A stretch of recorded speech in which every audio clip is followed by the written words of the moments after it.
Halo saudara, balik lagi sama aku di NGR ID. Nah oke langsung aja.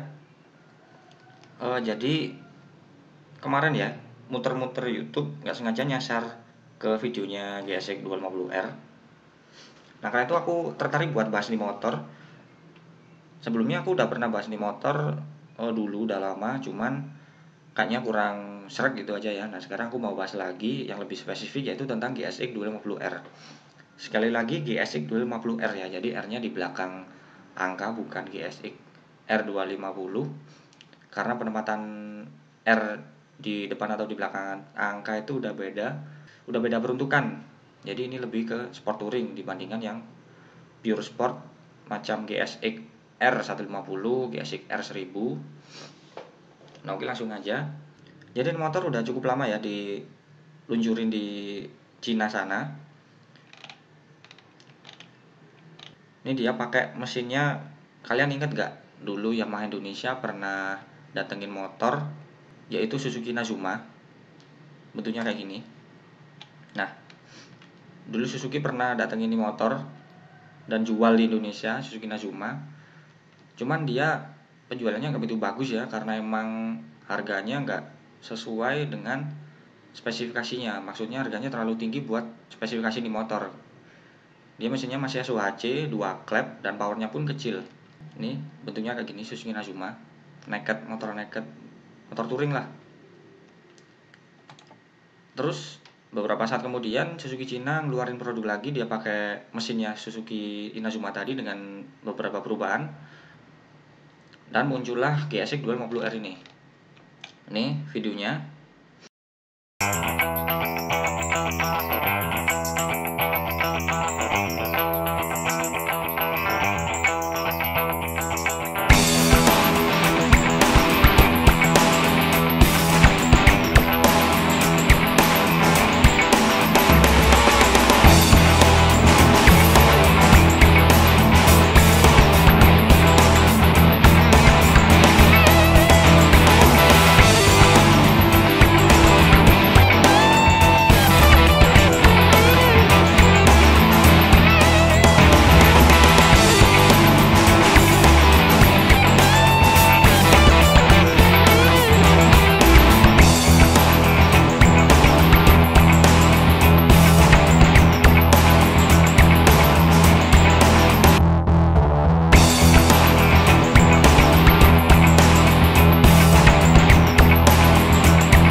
Oke, jadi kenapa aku mau bahas motor ini? Aku tertarik ya sama ini motor, dia 250 cc 2 silinder. Nah, dimana orang kita ini kan Indonesia kan ini kan unik ya. Jadi mereka kebanyakan beli 250 cc karena jadi selain emang powernya gede, itu mereka juga seneng sama suara stereonya dari 2 silindernya motor tersebut. Nah, di GSX 250R ini dia silindernya juga 2 walaupun masih SOHC dan 2 klep. Nah, ini kita lihat spesifikasinya dulu ya. Mesinnya murni 248 cc parallel twin engine nih. Cuman sayangnya dia masih SOHC dan 2 klep per silinder. Jadi totalnya cuma 4 klep. Walaupun 2 silinder. Terus rocker armnya dia udah pakai roller, jadi lebih minim gesekan. Terus ini rantai kameranya di tengah, unik. Ini knalpotnya catalytic converter. Nih knalpotnya nyabang 2, menegaskan kalau 2 silinder.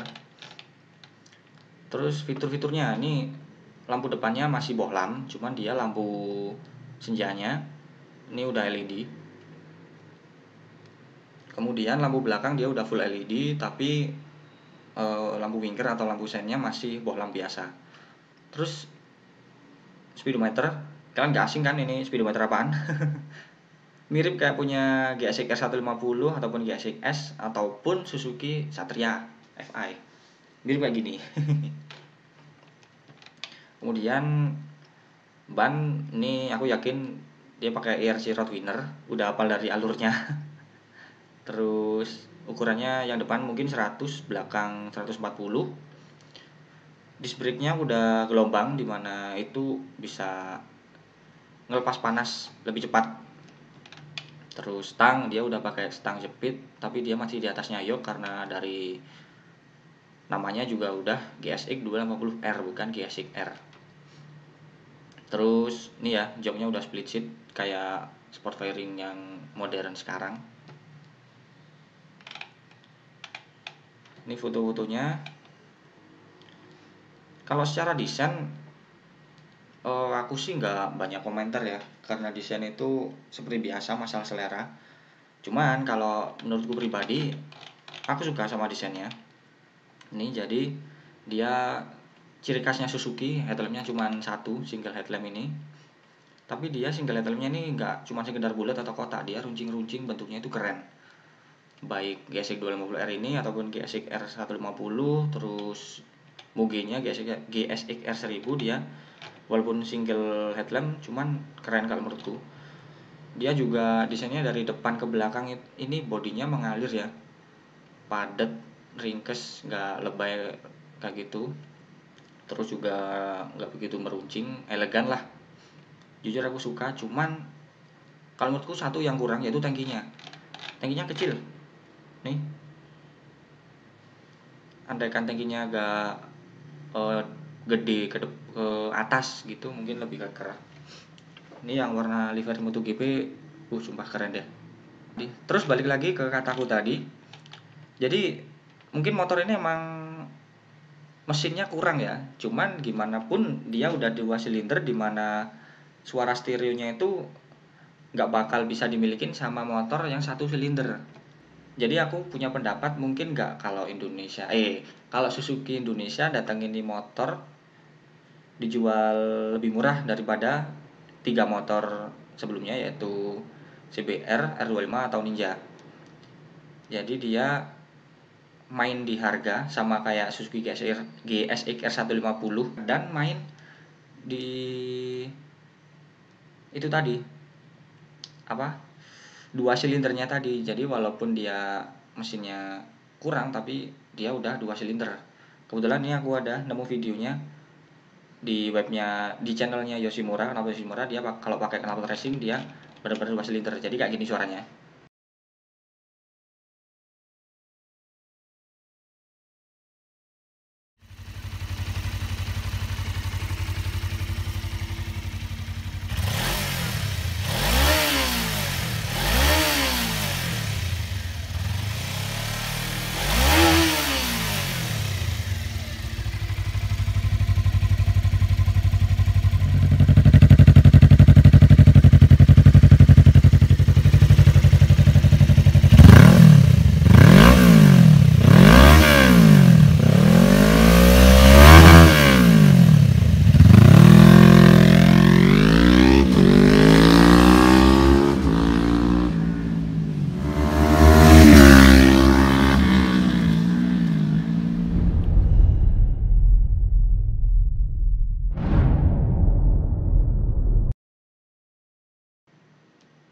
Oke, sekarang ini aku udah ada perbandingan ya. Ada perbandingannya harga sama spesifikasi mesinnya. Yang aku tulis di sini harganya, harga paling rendah atau harga standar dari motor tersebut, dan juga harganya on the road Jakarta. Yang pertama CBR 250RR. Dia harganya 62,9 juta. Dia mesinnya udah di UHC 4 klep 2 silinder dengan power paling gede 38,2 horsepower di 12.500 rpm dan torsinya 23,3 Nm di 10.500 rpm. Jadi dia powernya paling gede, paling mahal juga. Di luar fiturnya yaitu upside down, suspensi swing arm aluminium, terus throttle by wire dan lain-lainnya. Yang berikutnya YZF-R 25. Itu harganya 53 jutaan. Dia sama, mesinnya udah di UHC 4 klep per silinder, 2 silinder dengan power 35,6 horsepower di 12.000 rpm. dan 22,6 Nm di 10.000 rpm. Yang berikutnya lagi Ninja 250 Fi. Dia harganya sekarang 57,5, jadi lebih mahal daripada R25. Dia mesinnya DOHC 4 klep 2 silinder 31,7 horsepower di 11.000 rpm dan torsinya 21 Nm di 10.000 rpm. Jadi ini Ninja lebih mahal daripada R25, tapi dia powernya lebih kecil.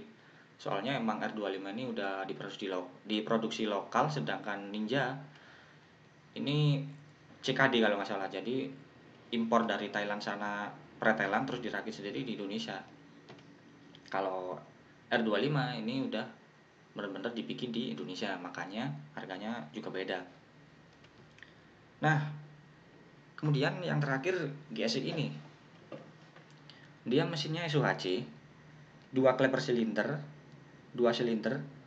Powernya cuma 24,7 horsepower di 8.000 rpm. Ini 24 horsepower ini kalau menurutku emang terlalu kecil ya buat ukuran 2 silinder. Cuman karena emang dia masih SUHC dan 2 klep, jadi kalau menurutku ya fine-fine aja. Dia torsinya 23,3 Nm di 6.500 rpm. Ini gede juga ya. Torsinya lebih gede dari Ninja sama R25, tapi sama kayak CBR 250.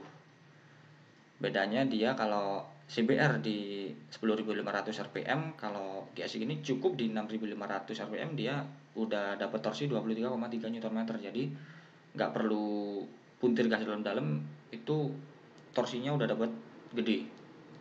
Kemudian pertanyaannya sekarang, kira-kira harga berapa kalau ini motor dimasukin ke Indonesia ini bakal laku?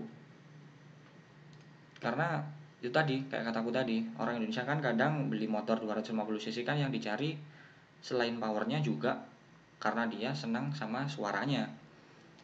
Jadi walaupun GSX ini powernya cuma 24 horsepower, terus cuma 2 klep SUHC, tapi dia udah 2 silinder yang gimana pun 1 silinder gak bakal bisa suaranya kayak 2 silinder.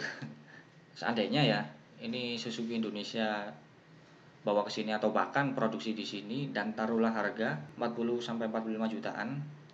Kira-kira mungkin ya, kalau opiniku, sekali lagi menurutku opiniku, mungkin aja ini motor bakal laku. Karena beberapa orang kan juga mungkin ya ada yang mungkin dananya kurang tapi pengen 2 silinder, terus ada yang pengen 2 silinder suaranya, terutama suaranya yang vroom gak uduk-uduk. 1 silinder kan uduk-uduk itu suaranya. Uduk-uduk apa sih? Cuman gak pengen overpower. Nah, mungkin Suzuki GSX 250R ini bisa masukin Indonesia sini. Seperti halnya GSX R 150. Dia kan menang di harga ya. Dia harganya lebih murah daripada kedua kompetitornya yaitu CBR sama R15. Nah, kira-kira mungkin juga Suzuki juga nerapin strategi tersebut. Kasarnya gini, nih motor harganya murah tapi dia suaranya udah stereo. Nah, mungkin kasarnya kayak gitu. Jadi mungkin nggak seandainya ini motor dijual di Indonesia, diproduksi di Indonesia, dijual seharga 40 sampai 45 jutaan bakal laku. Nah, monggo kalau mau beropini langsung di kolom komentar. Sekian dulu buat vlog kali ini. NGRID, dadah.